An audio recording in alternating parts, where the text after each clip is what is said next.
Pontang-panting, Pak. Pontang-panting. Tapi dari kebun tadi membantu nggak? Oh, jelas. Lebih besar dari situ. Jadi Karena begini hitungannya.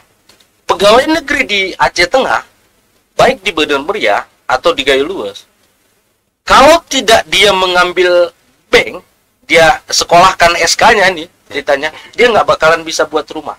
oh, itu rumusnya. Kecuali orang tuanya punya warisan yang besar. Ya. Iya. Tapi kalau hanya ideal, nggak bisa.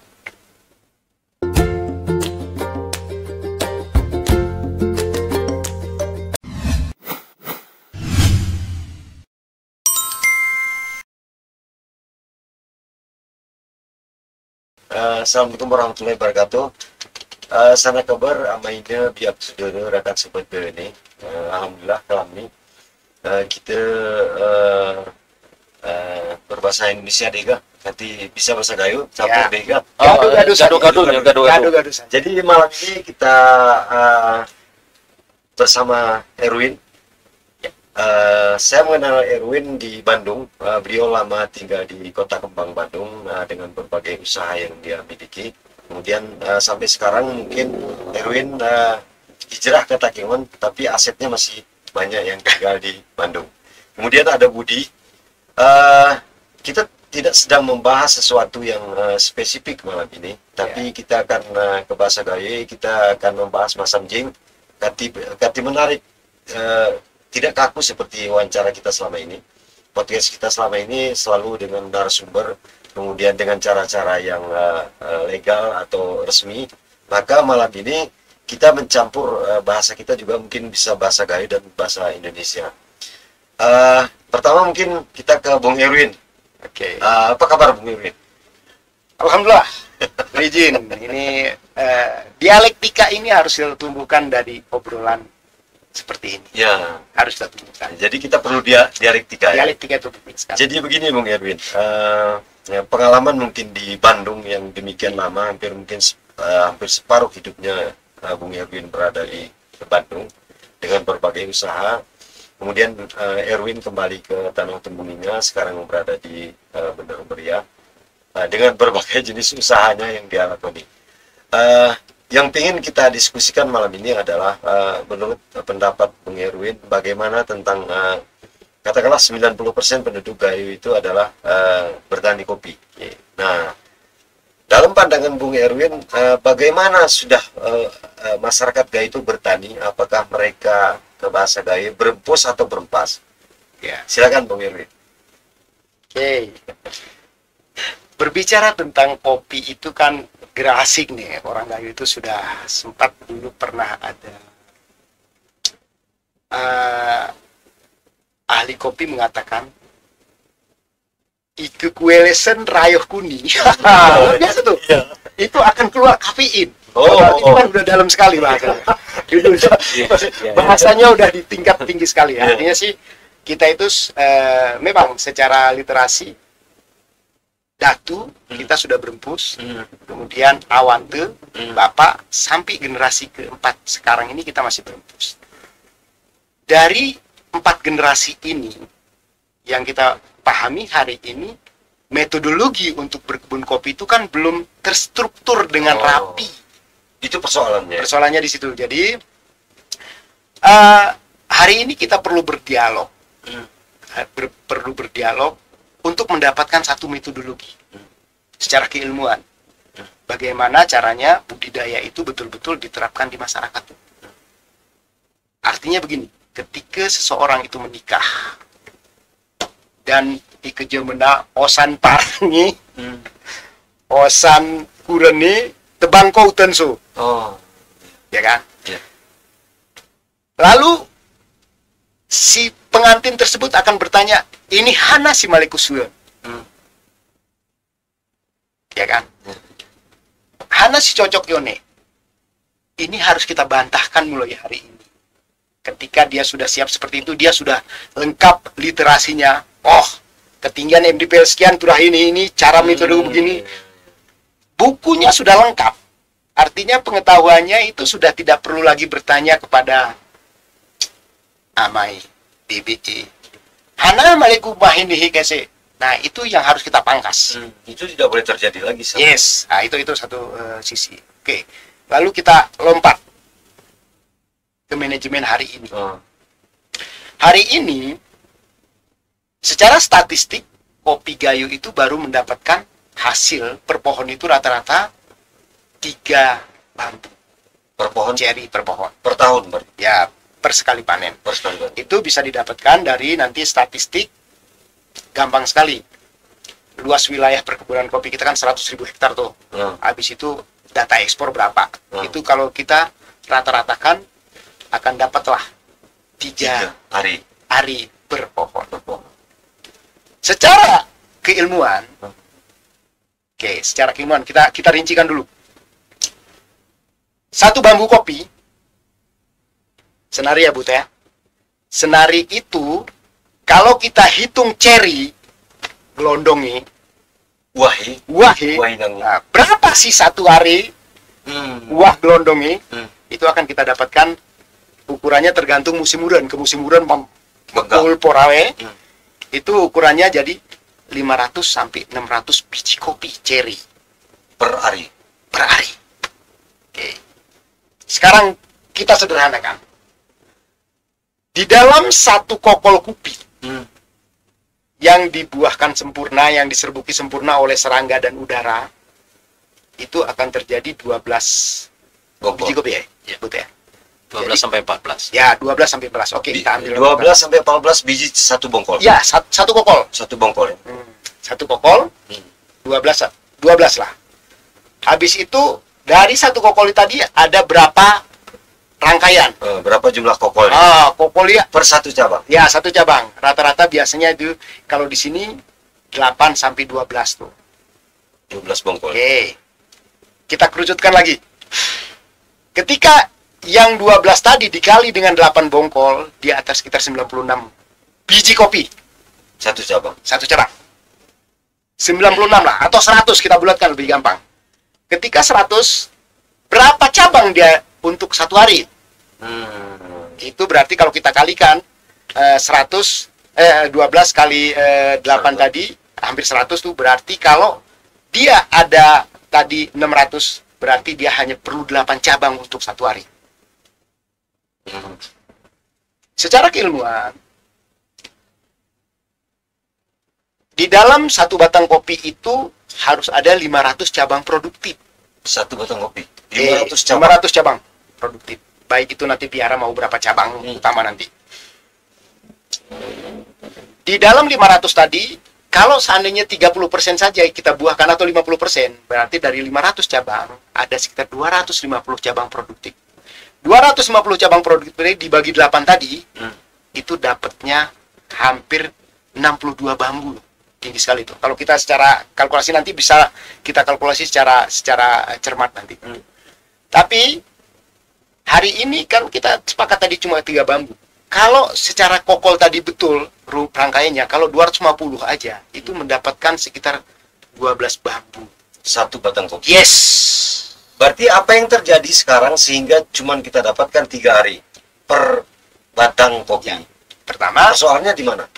Pertama, secara pribadi orang Gayo tidak pernah mau menghitung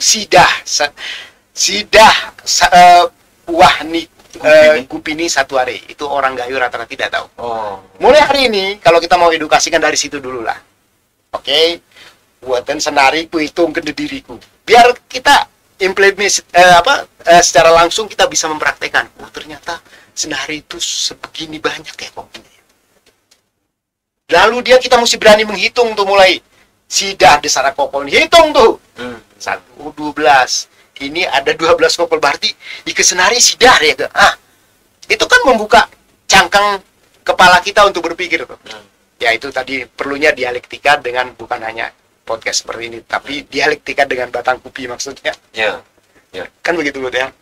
Artinya si farmer itu juga berdialog dengan pohon kopi. Pohon kopi ini koni 12 sidah ke senari.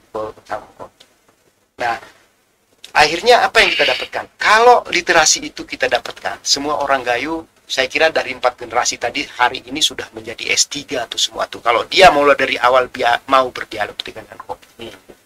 Jadi yang kedua, apalagi yang kekurangannya adalah kita tidak tahu pernah menghitung cabang tadi berapa. Sarap Perdung Kopi Germany tidak ada cabang ini. Pernah nggak kita hitung?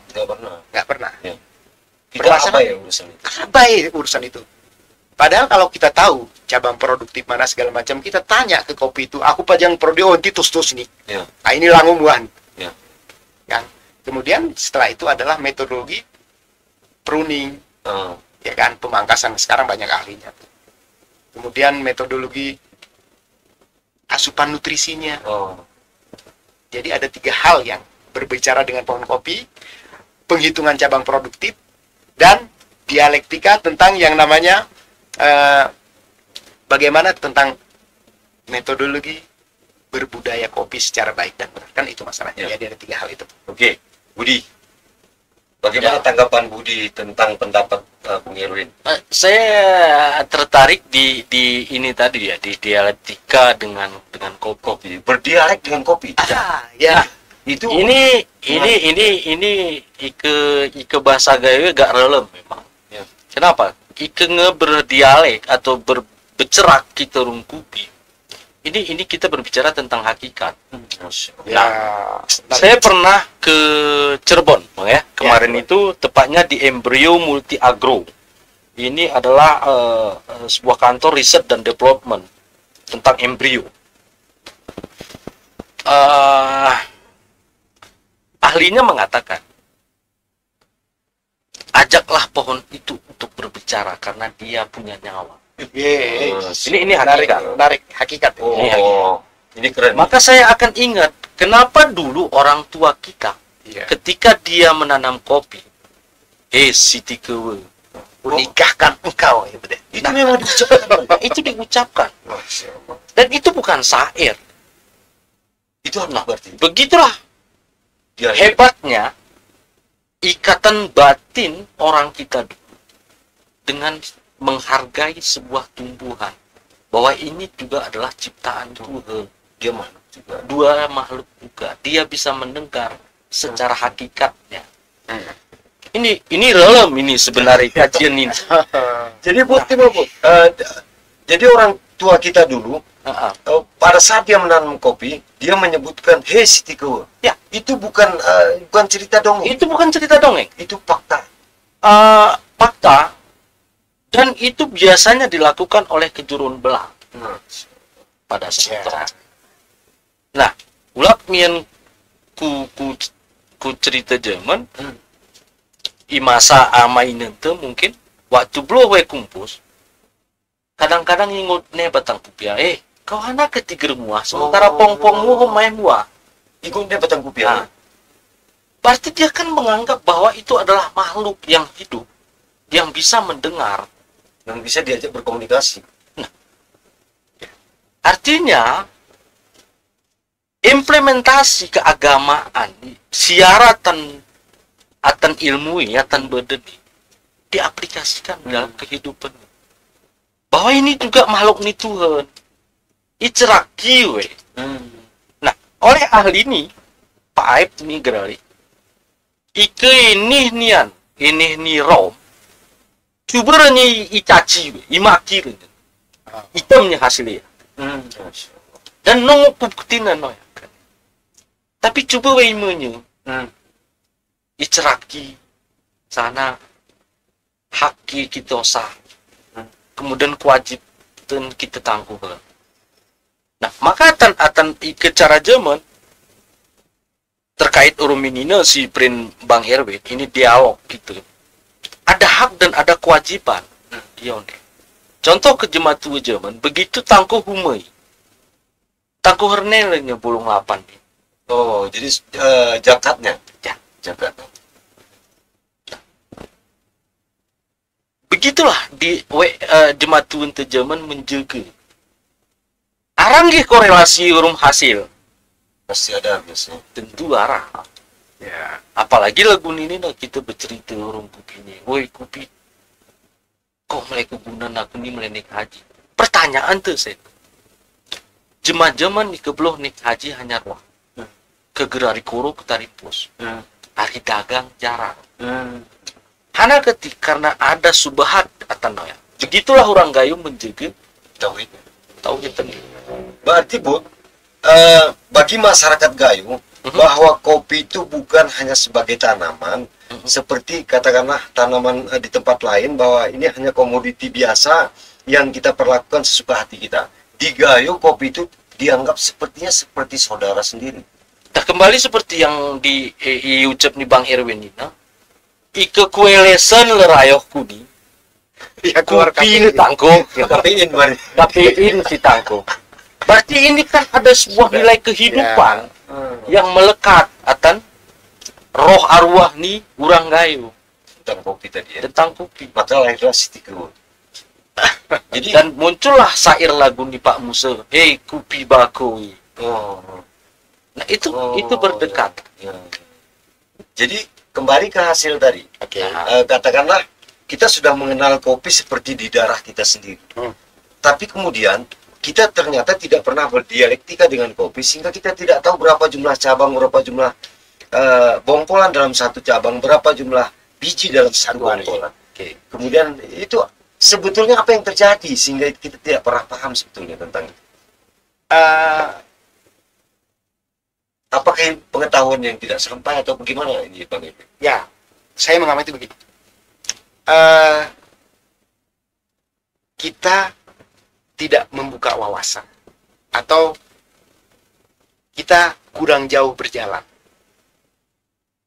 Karena seorang akan sombong ketika dia tidak ada perbandingan di dalam diri dia. Itu udah pasti. Ya, kami wenyuan kupi nih. Tapi kalau sana dia berjauh berjalan, barangkali ada perbandingan. Sehingga dia tidak keluar kata-kata itu. Yes, itu maksudnya. Kayaknya sih itu. Jadi artinya kita tidak bisa menjudgment bahwa kita kurang jauh melihatnya. Tetapi artinya sih, mulai hari ini kita mesti sadar dulu. Kelemahan kita itu di mana? Itu sebenarnya. Ya, katakanlah produksi tadi. Ya, artinya kelemahan kita di situ. Artinya semua orang Gayo mesti tahu dulu posisi lemahnya di mana.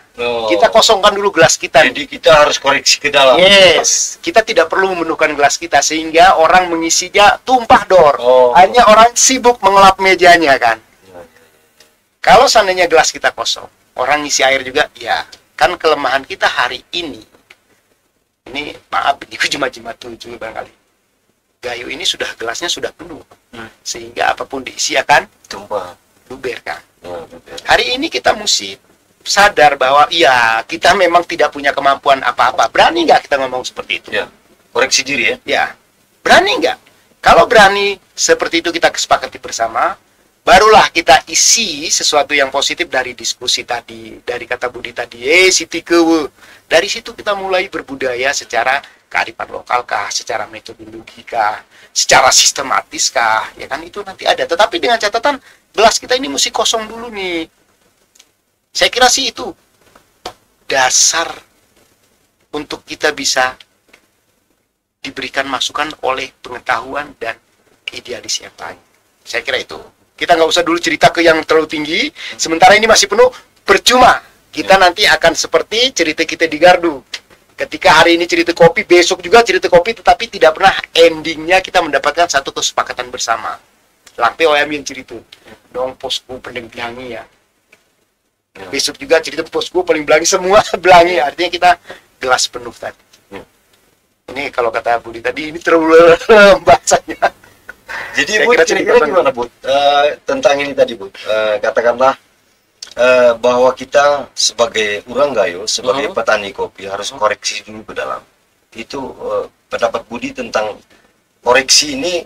Kenapa kita koreksi diri? Karena kita produksi yang rendah tadi. Ya. Betul. Mungkin ketik siku sawah. Gayo pada umumnya katakan benar meriah dan Aceh Tengah dan keseni misalnya Gayo luas peng beralih ke kopi. Ya. Kepedulian pemerintah itu kurang terhadap kopi. Malah ku katakan aku berani gerak rapi. Yes. Karena ketik tahun berapa Takengon ini berdiri? Sampai hari ini kita tetap mengandalkan PA di daerah itu dari distribusi kopi. Ya.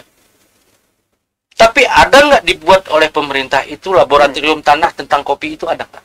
Nggak ada. Ya. Itu bukti. Kemarin, ini saya ngomong sama Bang Erwin, Bang saya bawa sampel tanah, Bob. Hari bener meriah, terutama di Bukit Mulia, Sara, Blang Panas Sara, Sukarami Sara. Usia Maiku embrio, Oh. riset dan penelitian embrio. Ternyata kupin tuh, tanah semai 95% itu mengandung paraquat. Paraquat. Apa itu? Itu zat aktif yang ada pada herbisida. ya. Yus. Berarti tanah kita sudah tercemar. 95%. 5% Tanah kita tercemar oleh herbisida. herbisida, yaitu zat paraquat. Zat paraquat. Terlepas itu nama herbisida apa saja. Iya. Jadi ada masalah, Bu. Tentu ada masalah. Kemudian mengandung 4 jamur yang sangat berbahaya. Di antaranya adalah Fusarium. Oh, Fusarium ada di 4 jamur itu ya? Ya. Itu di semua sampel dari beberapa lokasi tadi? Ya. Angkanya cukup fantastik, di angka 82%. Kandungan jamur yang 4 item tadi ya, Bu ya. 82%. Jadi nggak ada harapan berarti, Bu. Benar nih, Bu. Sebenarnya keadaan tanah kita tidak baik-baik saja. Ya. Iya, Mas. Nah, terus kita ini berbicara tentang peningkatan produksi. Nah, bahasa Anagralia sederhana ya. Tanah ni awah. Ini awah. Ipon ni ngemerusak. Jadi kehanape kita usahakan nih, gere mungkin nguk tengah nih.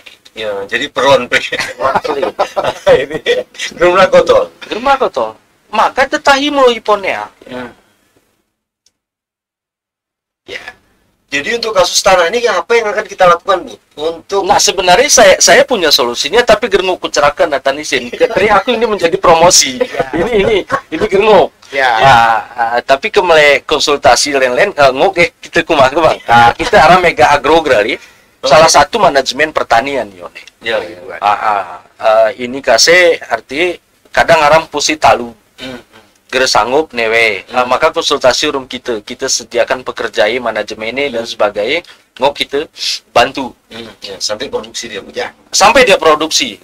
Kemudian ada sistem bagi hasil lah nanti itu kita. Iya, MOU-nya ada arah kesepakatan kaheyone. Dan polanya tetap organik, Bang ya. Ya. Betul. Tetap polanya organik. Jadi ini si cikal bakal sih kami cetah Bang Erwin kita rintis. Dan salah satu memang arah wampus kita jadiin dempot. Jadi mudah-mudahan ini berkembang. Contohnya kin Hanagralia, kin para pegawai ini terutama. Berempus tapi berempas. Karena di Sabtu Minggu kone pas nenyu pada hari sobo sawah hiu sawah klem. Lainnya ke rumah kantor. Artinya karena Sabtu Minggu singgup berempus. Iya.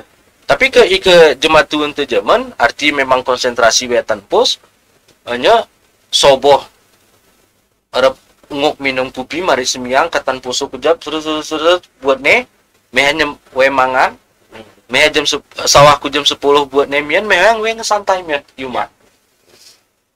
Jadi ada metode ya. Ada metode karena ulah lagu enak.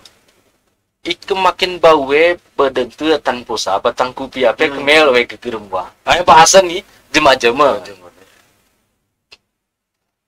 Artinya berarti sudah harus ya geradiga sentuhan ke bahasa keren nih.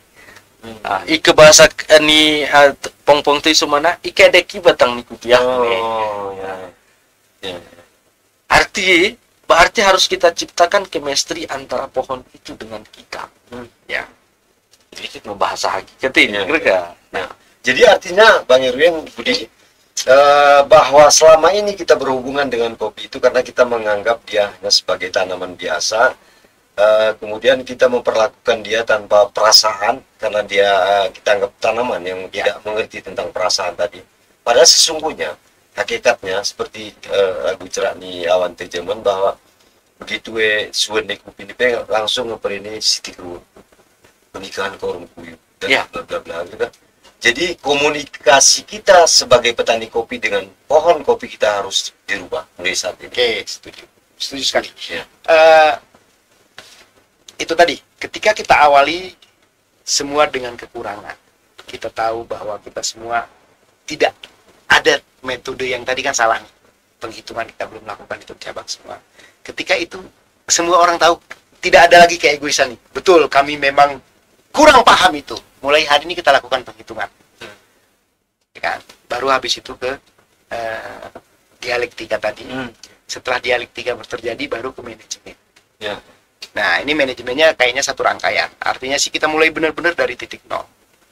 Mulai dari nol, tahu kekurangan kita dulu, biar agar tidak melambung keegoisan kita tadi, ya kan? Habis itu metodenya yang kata Budi tadi, kedeki, artinya sih kita budidayanya seperti apa sih? Ya. Setelah itu baru ke nanti manajemen. Setelah manajemen baru nanti akan banyak rangkaian sekali. Budi tadi mengatakan menarik. Pegawai negeri. Artinya sih notabene orang Gayo di sini ada sebagian pegawai negeri. Harta warisan di Gayo ini lebih dominan adalah kebun kopi. Warisan terbesar. Yes. Arti kalau ada 5 anak empu sesaraitar, kadang pegawai negeri ini otomatis tertinggal nih. Ya. Nah, disinilah perlunya manajemen perusahaan tadi. Kita mau naikkan kapasitas kopi Gayo ini per pohonnya sekian bambu. Tadi kita cerita 12 bambu saja. Untuk per sekali musim, itu butuh orang yang mengerti tentang budidaya, mengerti tentang manajemen event kalau kata si Budi tadi. Beteh ini tanah nih event ini.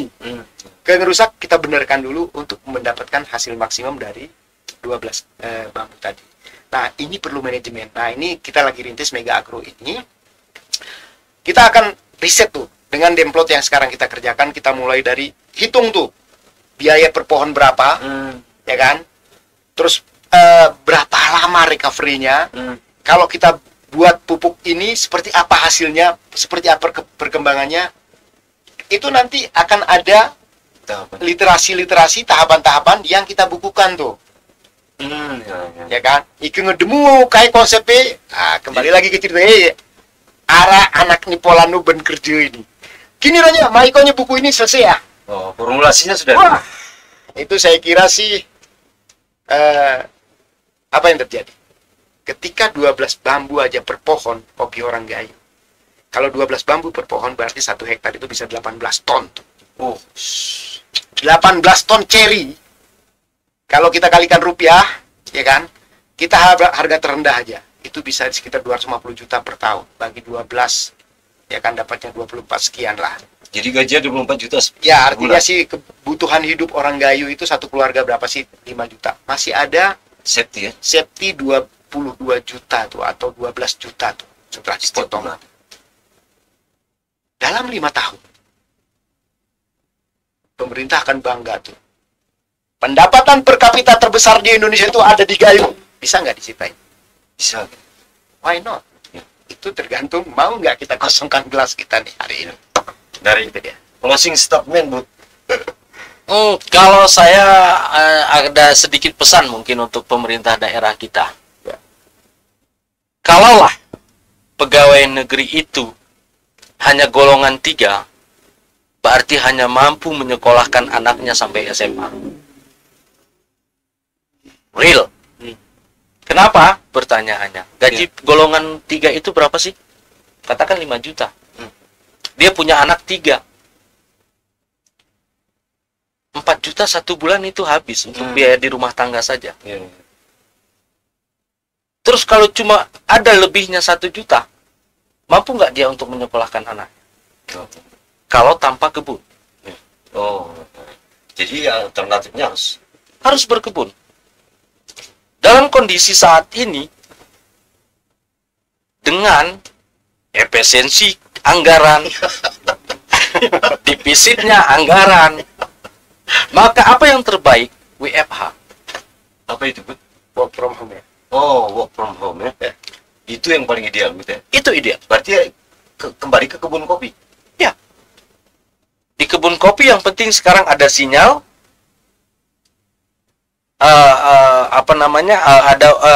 Dari HP itu bisa kita Bluetooth atau WiFi-nya jalan. Kita bisa kirim surat kan ke kantor. Oh, Ya. tidak ada Tidak persoalan perlu harus hadir. kecuali harus adanya bidang-bidang yang memang bersentuhan langsung dengan masyarakat. Contohnya satu pintu, terus KTP, kesehatan dan sebagainya. Tapi kalau yang tidak, lain, harus tidak kita kembali ke kebun semuanya. iya, ya kita pertanyakan sekarang TPP Aceh Tengah itu berapa? Oh. Apa sudah terbayarkan?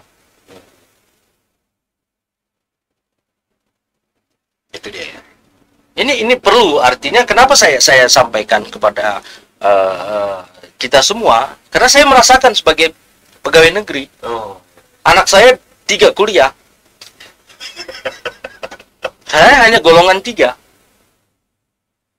pontang panting Pak, pontang panting. Tapi dari kebun tadi membantu nggak? Oh, jelas lebih besar dari situ. Jadi Karena begini hitungannya, pegawai negeri di Aceh Tengah, baik di Badan Meriah atau di Gayo Luas, kalau tidak dia mengambil bank, dia sekolahkan SK-nya nih, ceritanya, dia nggak bakalan bisa buat rumah. oh, itu rumusnya. Kecuali orang tuanya punya warisan yang besar, ya. Iya. Tapi kalau hanya ideal, nggak bisa. Ya. Oke. Oke. Mungkin ini menjadi closing statement saya. Ya. Terima kasih Bung Erwin dan Bung Budi. Menarik sekali. Kami berharap ke depan bahwa berbicara dengan kedua orang yang berpikir gila ini tidak hanya berhenti sampai di sini. Kita berharap nanti kita akan melakukan dialektika tentang bagaimana orang Gayo seharusnya berkebun kopi dan menghasilkan sampai 24 juta per bulan. Itu bisa dilakukan kalau kita manajemen perkebunan kita dengan baik. Kami tutup. Wabillahi taufiq wal hidayah. Assalamualaikum warahmatullahi wabarakatuh. Waalaikumsalam warahmatullahi wabarakatuh. Ini paling